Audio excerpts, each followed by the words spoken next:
Allah la'natullahi ala zalimin Quran dia or bima shon bade dum yauri meba masi zalim neba zalim hai se khoi khali sining thau oirap kan ta zalim oi bidu natte zalim hai bagi arthadi karino hai matamda aina ngammena aigi makha da leiba mi singbu na hak awaba pibidu adu ai zalim neba ado mana ngamba mafamdo adu gi du na hak awaba piriba mi do adu zalim ka oiba ngammen awaba pibidu तौरसु याब थबक अमदा सि तौरमद्रिब करिगिनो ना नुमित चुप पचाक पिजदना थम्मेबा कैसु लैत्रब वा अमदा खितंग सोइखिब कांदा नंगना अदु तौबाइना नुमित चुप फुब चैबा लोनबा तौवे अदुगी मथक्ता कनागुम्बा मनेम ओइरेबा अदु ममौ लाएने ममौ सि लाइसि कराइदगी मयुम मकै थादो अमगनेबा करी जिबी अमा फौबा इमुंग दुद लैरिबा मिसिंग दुद मियम फौ मान मसा खंगबा नतेब खंगब्रने नखोई सिंगदु लाकपगांदा हाना दै लेरमबिबा ननेम नकु सिंगदु मसा खंगब्रने खंगबा नतेबा ममिंग करी गौबनो फो खंगबा नते अदुबु नुपी खुदिमक्सि लाइमेबा चटनबीनेना सुम खंजलुरदिको अखोइन वखंद खल्लु कांदा यामना अंगकपनेबा ममा मपागी मखादा मसाना तौनिंग माना पोगइबा मफम मागी पोखफमदु मागी पोखफम मसागी चौरकफम मागी लेरमबिबा हर मफम मतमदो मी अमसि मफम अमदा करिगुम्बा चही 30 मफम अमदा लेरगदी मफम दुगी नुंगसिबे सिमाइ थमोइदा पोअदमे अदुगी मथक्ता माबु पोक्विरिबा ममा अम्पानेबा नत्रा सि पुम्नमक्सि थादु अमगा करी अमफो मसक खंगदबा युम अमदा पुंसी चुप्पा आई लेरुदमेननेबा लाइसि नखोइसु लाख्रिमेबा अदुमै ngasi नखोइना अहन ओइरए नखोइगी मखादा लेरसु अदुमै तौरगा लाइमेबा पुंसी चुप्पा लेरुदमेननेबा लाइसि सिदगी हेना अवाबसे अखोइ नुपा अखोइददी नखोइदा अल्लाहना अदुगी पांगन पीबगी अदु ngambay waनेबा अखोइददी नोंगमा मीगी मयुमदा लेरुका लेबा ngamदेबा अदुकी मतिक अदु अल्लाह मोइ लाएको लाए युमसिदा लेरले चटनबिनेना करी जिबेम फोबो मसक खंगदब मिसिंगदु माना करी ममिंग कौरि माना करीनो मागी हैनबिना करीनो मागी कइन अमफौ खंगदबिदुदा ngamningaigine na yaningaigine na chatpo hotnarimeba natra mayamdugi ngamningaigi hotnara imeba adu hoi mohoina la idugi matung inna mokhoina tawribdugi allah na mokhoida achouba ajar pirimi nakhoina lakhrisu nakhoida ajar allah na pirimi adu aikhoi insan miyoibagi oina insan gi nate da la iba mi sigi ko ikaram tawfam thoeba इस आई अखोना हाइरेबा मी अमा सुम हाइबको सुम मी सि लैबनेबा मियोइबगी ने वखनम लैबनेबा करियना मागे मचिन सिदा कनागो मी भौसि फैयना हाइदबा मी लैबनेबा अदुदु हैना सुम हाइरेने मियोइ मंगा तरागी मरमदा सुम हाइरुम खोइ फतेन ता हाइरा अदुदि खंजन बिरोबा हाइरे मिदुमा मसा फत्तबैनेबा मी सिंगदु नत्ते मा फत्तमिना मी सिंगदु फत्तना त खनबैने अदुना ngasai la iba migi machadu masak khangdana la ibdo ai leirammi mi singdu nai khairu ragen di lakpa soi oiroeba na khoi lakpa ganda du main khalla lakpra ne nate ba sum khallo ba na khoi na matam du da yum thadu amaga lakpa matam da leirammi singdu khangani inem ga du handakti makhwang thudek ke khangani na lakpra ba कीना nebula इसी नत्रने इस आईगी इनेम दुना करी Oram दर्मो आई इकुबोक तुना करी Oram दर्मो आईगी लैरिबा इनाउ नुपा इचे इचल लैरि सिंग दुना करी मोंग Oram दर्मो एना थबक अमा तौ मतमदा इसोइ खिद्रा लान खिद्रा करी हैरक दर्मो न कीना चल अदु होजिक ला इबा मखोइसु अदुमैना कीना चचरिमेबा अदुगी दुदा अखोइना मखोइगी असोइबा खितंग उबा कांदा चल है नमा नपाना वरगक तबा अना हाइरदि मिगी थमोइदु करी ओइगनी मतमदुदा अखोइदा हाइरक पगांदा अखोइ करी ओइखिबगे हुजिक अइना हाइरदि मागी थमोइदा करी ओइबगे सि अखोइगी वखन थेनबदगी को अदुमै तौदना अखोइना अइना आइसि मनेमम ओइरे ngasa अइना हाइरक्रिसि जालिम मैना कुरान दा हाइखिबदु जालिमिन जालिमन हाइरिसि सिदा Eigi Kada La Iba, Eigi Yumda, Ngamenani, in name the Unkala Puroi. Direoina Puna Ragasi Togo of my dance, the Leperon Hype Targadi, Hanubi Aibuke, Durbam, Tang Tarpan, the Long Natakra Meva. Adu Pubaya Dena, Hirak Podusutari, Mitina, Asu Kangi Meva, Tamui Pin the Bawa, Asuka in the Sangela Kapuri Meva, Aduduga, Yara the Aipan, Kining Eigi and Hot and Narimeva. Kanasumayum the Hanjalagan Crow in a labor pambanateva. Yara the Ay and a pan, Kining Eigi and Hot Narimeva. Eikhoibu nungsibiba. Adu aina ngammena aina mangonda otpi nei bire adu sisu zalim neba. Ngasai aina ngasai haikibdu Quran di soleba aise. Ayuk nganta hugatlaga Quran si kangthoaga som sonba sida go hujikti hanagi ahansingse ahal lam sumai tawru Quran si soleye. Som man solakpa sida heje si tawru tor mathangi mayek si khangdri pho mamangi mayek si chingba. Khangbra Quran si dane Hujik no issue my son was Yoram Ganedo Kangdreko. Have the Matangi Mayek to hear Kangdri from Mamanga Mayek to Ching a labor. Mam son the Taribago. So Wanunazilu Minal Qur'aniana. Have the Matangi Mayek to Mamangi to Ching a lady, the Matangi to Hejeto remember. As a Halam some shorn Bagana Mana. Mayek to Suka Heji Punjan Bangamdra, Mamangi to Chingalera Pun Ponching a Matraduna, Mim Nangsu Auga Tangara Mibo Oireli Ladina Amanu and Sholas at Lee Admena. Admena Quran this holy abago. Eikhoina holy Bakurando. Adugi do that, Nasagi Haidi do. Allah Lanatullahi ala Zalimin and Haidi Posis, Hujiki Quran do that do Miauri. Aisina Ainangam Mena. Eigi Makada Labor Singda. Aina otpine biba taurene ado targadi Allah gi lanat hairi do ingonda su thunga do remember Allah na hairi se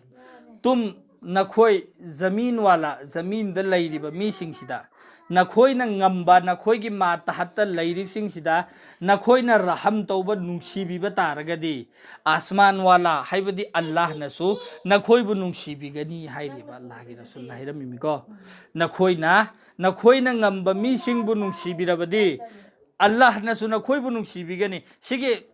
mafumoi na hairab kanda nakhoi na zamin wala da raham tawrudi asman wala na su nakhoi da raham tawrakani haibane ba aina raham tawgdorsi achauba mi aina su phuba su ngamdaba mi do adugi duna ingonda khubak na shelon thare ebago aza aina onkhala phubdi ngamdabe sumaini engaga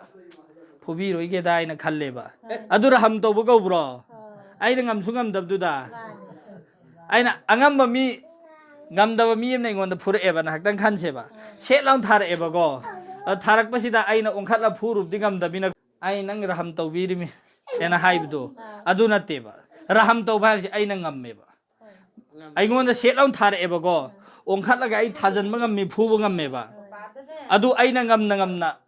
mangonda raham taw bireba ma ba ay na maaf taw bireba kanagumba mi magi maran leireba Masi saza pibagi hak ingonda leireba aina mabu thadok pire nungsibireba inshallah Allah na so Eikhoigi Iran kaya thadok pirakaneba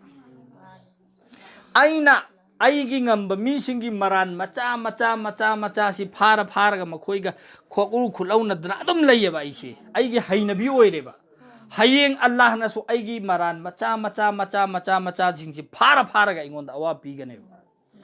Maramdi Allah gi mi eng dadi aigi ikhada leiridu so Allah gi mi eng dadi nungsirimi aibu so Allah na nungsirimi aduna Allah gi mi eng dadi mana semakriba banda khuding maksi gunahgar oigera afabu oigera phattaba oigera loina maksi nungsirimi ba mamam na macha trama thoi po e macha manga sibo aigi ichasi sinhen nungsi den khandok pangam gadra ne Nahaktan nga mathawai chak patay nang ta suton dik at na sikro na hai kige ba ko ado ay isa do asida putol lang tura kapaganda di imay na siyanjal lime ba ado may na Allah na sumagi banda sigsiloy na nung sirip ay gi isa ani inday ba ay gi isa ani si ama na mapangan kalle ba angam ba sina kara mapangan son ba sida lak na bire ba pubire ba ko ado ay gi ima ipado na ingonda chaygane ba phugane ba nang na mangonda pubiri si kari ginona Allah gi mi eng di loina maksi macham gi mi eng di loina uri meba Eikhoina masi mi gi machani mana adune na khaido ga Eikhoina ngamme na tawba taraga di Eikhoibu ngamba Allah na so Eikhoigi karigumba matamda Eikhoigi da awaba pirakane dunya da so akhirat ta so Eikhoigi Iran khudim Allah na phane aduna Eikhoigi thamoisi yaribong khoine कोक्पीब ngambagi thamoi oihanba ताकि अखोई थमोई सिना अखोईबुना दुनिया सिदा मीना मयाम अमा इंगोन हेंजला सो अइना थादोक पिखिबा कोक्पीब सिदा तौरा चखरदि इंशाल्लाह अल्लाह नसु नंगना दुनिया दा लेरिंगै मतमदा आइगी बंदा सिंगदा नंगना लोइना कोक्पीब थादोक तौरा खिमिना नंगोंदगी हेना कोक्पी मंगम मपुदी आइनी अदुना आइना नंगबु कोक्पीरे ना अल्लाह ने हेक्ता हैरा अदि जन्नति कोम ना चंगदम नत्रो अदुना angamba ngammena अखोइना जालिम ओइरोइसेबा सिदे आई ngasai हाइरिदो मौगी हाइख्रेदना अदो ngasai मौ खक्की नते लोइनमक सुनी इचादसु ओइरसु मीगी मचादसु ओइरसु अयाम्बनु ओइगलिसिदि आइगी इचादुदा आइना फुबदुदे आइगी इचासिदि आइना खुबांगना से थाजिल्लेबा आई इचासि कप्पगा स्वाइदा लैगनेबको अदो आइगी इचादुगी थमोइदा आइगी नुंगसिबदा अवातपा नाइरोएबा नहाक्तंगदुगिदि मा पेंदबगी कप्पुनेबा नहक लेरगे इमाई चेंजलकनेबको आइगी युमदा लाइदुदि मीगी मचानेबा अदो आइना फुदबदा वहाई अमतंग अथीब हाइबा काना मागी थमोइदा नारा लैखिदोरमेबा अदो खेतनबनेबा मरमदी मादी आइना लूना तौरगा माना आइबु नुंसिरकदमेबा आइगी इचादुदि आइना लून तौदुसु दुम नुंसिरकदोरमेबा अदुदि अदुना आइना करिगुम्बा ngasai आइना ममांगदा हाइख्रेदना नखोइना लाकपा मतमदा लेरम्मिबे इनेम्बोक अदु मख्वांग थुदे केना लाखिब नते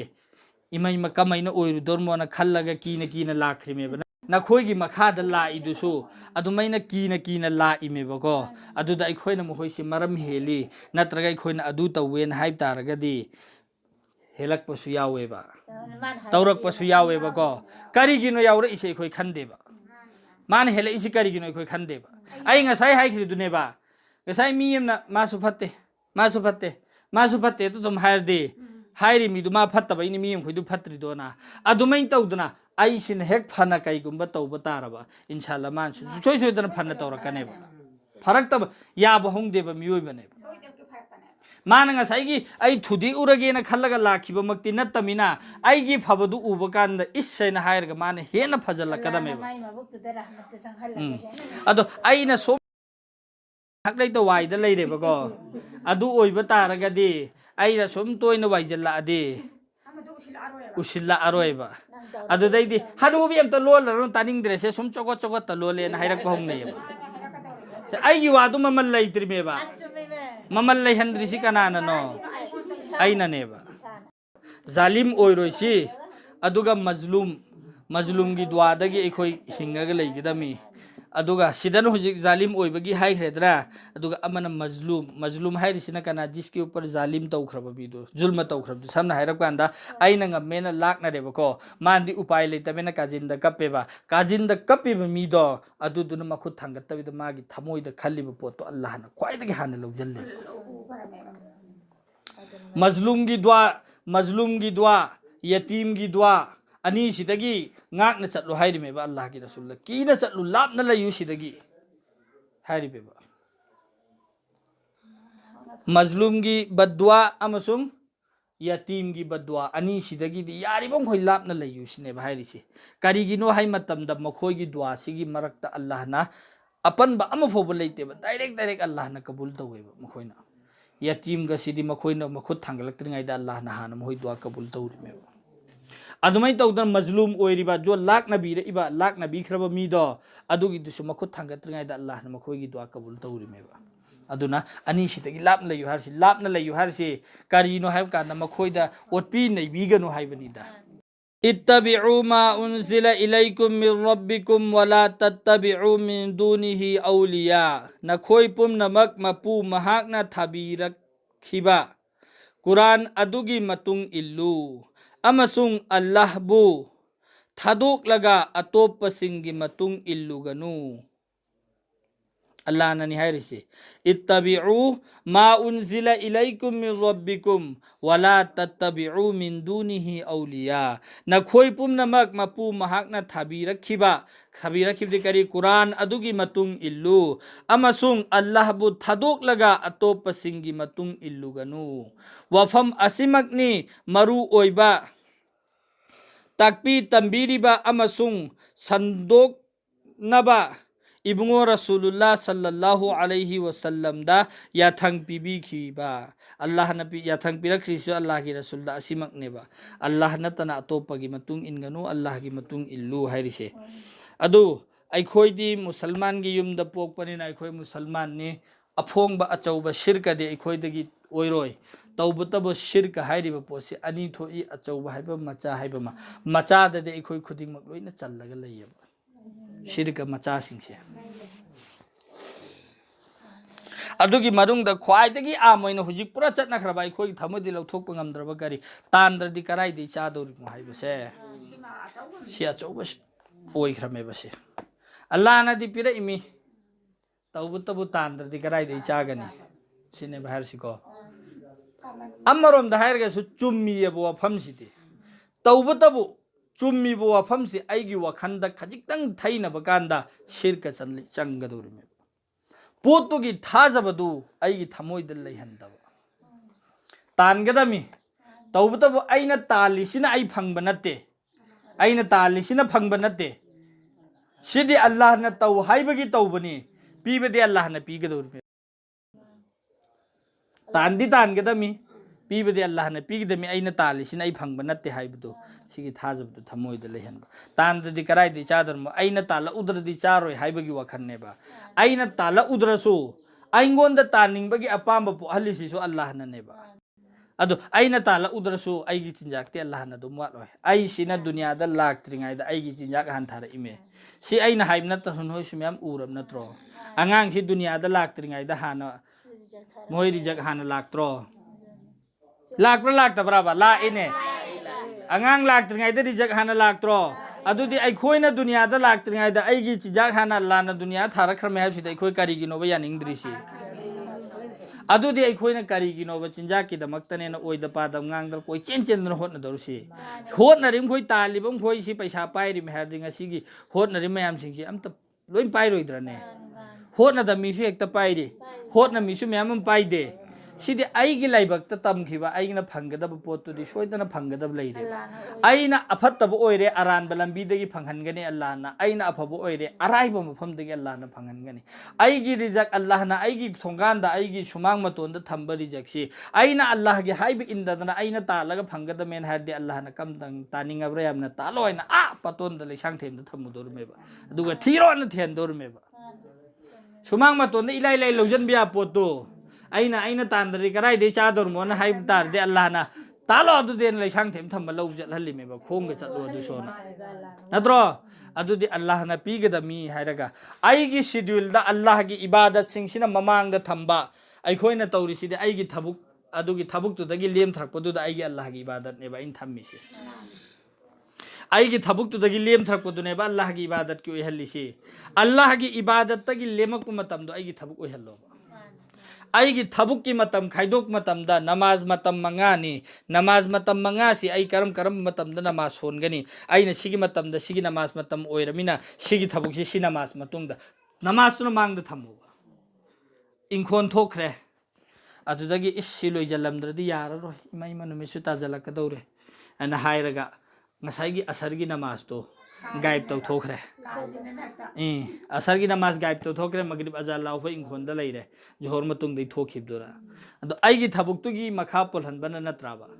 aina aigi thabuk tu chahe loigera loiroira sigi matam sida ai tokani ai tok tabiade namaz matam oire thado mafam da ai namaz holo adui matung nange tawro nangdre tawro adumaina tawba thabuk tu ga aina namaz thado tawri thabuk tu ga inshallah Eikhoi gi mitna su uba phanganeba barkat ta khet napse manungda hapchan griba pose Eikhoi gi thauti kari na hapchan khibdu ta natro inkhon na maroi tharibat kari tharisi hapchan khibdu ta ne banatro leibak manung asidagi kamaina thokhal imo kamain tawri mo kari no haibdu gai process tagi koi khabar leibante ba Eikhoi da natra ne kari gu matam da mayam am thaki am tawbirakte pumdra machet amani pi pa kangkhla adum kari gumba matam da thabana khara mayam oihanbasu Allah natro si oihallisi Eikhoi gi angam badi khajik khakta ne ba Allah na tawban hena yami me ba ꯑꯩꯈꯣꯏꯒꯤ ꯑꯉꯝꯕꯗꯤ ꯈꯖꯤꯛ ꯈꯛꯇꯅꯦꯕ ꯑꯩꯈꯣꯏꯅ ꯇꯧꯔꯤꯁꯤꯗꯤ ꯑꯜꯂꯥꯍꯅ ꯇꯧꯕꯤꯔꯛꯏꯗꯨꯅ ꯍꯦꯟꯅ ꯌꯥꯝꯃꯤꯃꯦꯕ ꯑꯗꯨꯗꯤ ꯑꯜꯂꯥꯍꯅ ꯇꯧꯕꯤꯔꯛꯏꯕ ꯃꯄꯨꯗꯣ ꯑꯗꯨꯒꯤ ꯃꯈꯥ ꯄꯣꯟꯅ ꯇꯧꯕ ꯇꯥꯔꯒꯗꯤ ꯍꯦꯟꯅ ꯇꯧꯔꯛꯏꯗꯨꯗꯤ ꯍꯦꯟꯒꯠ ꯊꯣꯏꯒꯠꯅ ꯑꯜꯂꯥꯍꯅ ꯇꯧꯔꯛꯀꯗꯕ ꯅꯠꯇ꯭ꯔꯣ ꯑꯗꯨꯅ ꯑꯩꯈꯣꯏꯒꯤ ꯊꯕꯛꯁꯤꯒꯤ ꯃꯇꯨꯡ ꯏꯟꯅ ꯑꯩꯈꯣꯏꯒꯤ ꯑꯃꯜ ꯏꯕꯥꯗꯠ ꯊꯝꯃꯣꯏꯁꯤ ꯑꯩꯈꯣꯏꯒꯤ ꯑꯃꯜ ꯏꯕꯥꯗꯠꯀꯤ ꯃꯇꯨꯡ ꯏꯟꯅ ꯑꯩꯈꯣꯏꯒꯤ ꯊꯕꯛ ꯊꯝꯁꯦꯕ ꯑꯜꯂꯥꯍ ꯔബ്ꯕꯨꯜ ꯏzzatꯅ ꯑꯩꯈꯣꯏ ꯈꯨꯗꯤꯡꯃꯛ ꯍꯦꯟꯗꯣꯛ ꯊꯣꯏꯗꯣꯛꯅ ꯑꯃꯜ ꯇꯧꯕ ꯉꯝꯕꯒꯤ ꯄꯥꯡꯒꯜ ꯄꯤꯅꯕꯤꯕ